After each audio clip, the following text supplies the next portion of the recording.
guys, so today I'm going to be showing you the recipe for chocolate chip cookies from Claire Saffitz Dessert Person. Spoiler alert, I'm going to tell you now, this is a 10 out of 10 recipe. I love it. It's simple. I feel like I've made it so many times at this point, I could do it without the recipe. I know the measurements. So I'll get into why I love it so much at the end, but I hope you enjoy. One of the things that makes these cookies so amazing is the brown butter, so that is the first step. You need 2 sticks of butter for this recipe. One you slice up and you just put in your bowl. I'm using a stand mixer, but you don't have to. And then the other stick you're going to put into a pan and you're going to brown it. So that's what I'm going to do here. For those of you who don't know how to brown butter, I'm happy to go into it in deeper detail in another video. But in short, you want to have it on medium heat so that you can keep an eye on it. Continuously swirl it. It's going to foam. It's going to get kind of cloudy on top, and then you're going to start seeing these golden flecks at the bottom. Once you see the golden flecks, turn off the heat, let them get a little bit browner, and then take it off the heat really quickly because you do not want it to burn. So I'm going to brown 1 stick of butter here and then pour it on top of my other stick.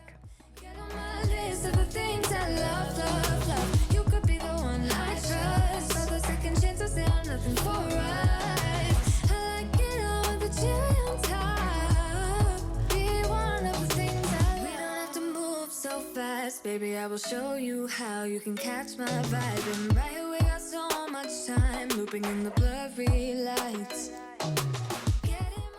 She calls for 2 tablespoons of heavy cream. I'm using almond milk just because that's what I have and I haven't noticed a difference.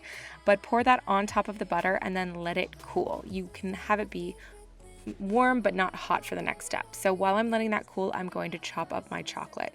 You need 5 ounces of milk and 5 of dark. I use these giant pound bars from Trader Joe's. Slice them myself. You just don't want chips because that'll keep it from melting. So I take chocolate and I just chop it so that you get those nice puddles of chocolate in these cookies.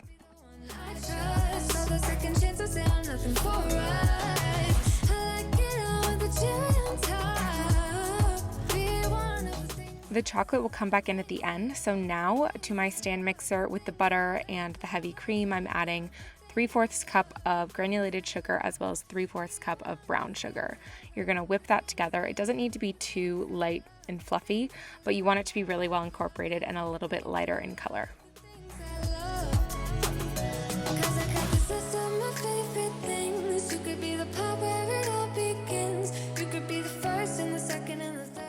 Now you're going to add in 2 eggs cold from the refrigerator and a little bit of vanilla extract. You're going to beat this together again until it is satiny, which I think is actually a really great cue. So once you see it be light and fluffy and have sort of a satin finish to it, then you know you're done and you can start adding in your dry ingredients.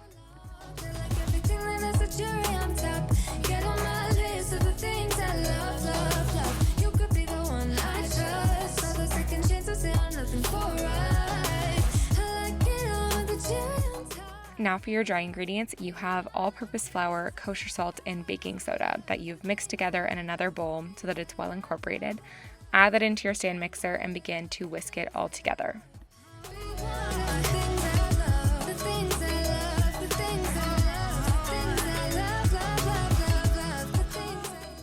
This is a pretty loose batter, so don't be alarmed. This is sort of what it's going to look like. You definitely could not roll balls of cookie dough with this, but you're going to pour in your chopped chocolate that we made at the beginning and then just whisk it to incorporate. You can see my camera in the reflection here, but this is what it's going to look like when it's all mixed together. So again, still very loose, but well combined, no pockets of flour.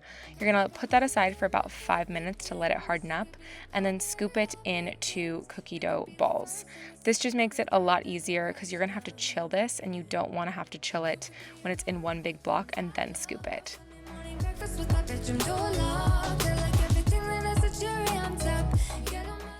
After having it in the fridge for about an hour covered, I'm able to take it out and place these cookie dough balls into a Ziploc bag, which I'm then going to put in the freezer because I like to keep it there, even gift it to people like this, and then pull out individual cookies whenever we want some. So I'm going to stick this in the freezer, and then when I'm ready, I'll take out the cookie dough. I'm going to bake it at 350 for, I find, around 10 to 12 minutes. I like it gooey in the center, and add some flaky salt on top because that always makes it better. And you guys, this is so good. Look how gorgeous they are. The way I make it, you can tell it's a little undercooked in the middle, which is my favorite way, but you can make it however you'd like. This is a fantastic recipe. I cannot recommend it enough. You could be one of the things I love. Sunday morning breakfast with my bedroom door locked. I like everything that has a cherry on top. All right, so that is the recipe. Like I said, I cannot recommend this enough. I make this recipe so often. If I have a friend who's feeling down, if somebody helps take care of my dog and I want to repay them in some way. We have a ski lease up in Tahoe for the winter, and I literally just keep batches of this cookie dough in the freezer. So when we come home, we can bake them one at a time and they're nice and warm. I cannot recommend it enough. I will never use another chocolate chip cookie recipe. My boyfriend, it's like his favorite dessert, chocolate chip cookies. So to have his stamp of approval means that they're very good. The brown butter, I think I was really nervous about browning butter before this. Now I feel like I could do it with my eyes closed, but there was something kind of intimidating about it. You must brown the butter for this recipe. I cannot endorse you doing it any other way. It's really not that complicated, and it makes the biggest difference. I feel like that and chopping the chocolate. I had never thought about chocolate chips and how they kept themselves from melting, but now that I have, I rarely use them because I feel like a lot of times I actually want the melty chocolate. So I love that you get puddles of chocolate in these cookies. You got the brown butter, and then putting flaky salt on top is just, it really can't be beat. I recommend, this is the recipe I've made that I recommend the most. So 10 out of 10, that's the first 10 out of 10 I've given in any of my recipe videos. Please try it, I highly, highly recommend. I hope you enjoyed the video. If you did, please like and subscribe. I'll be making a lot more of them. Take care.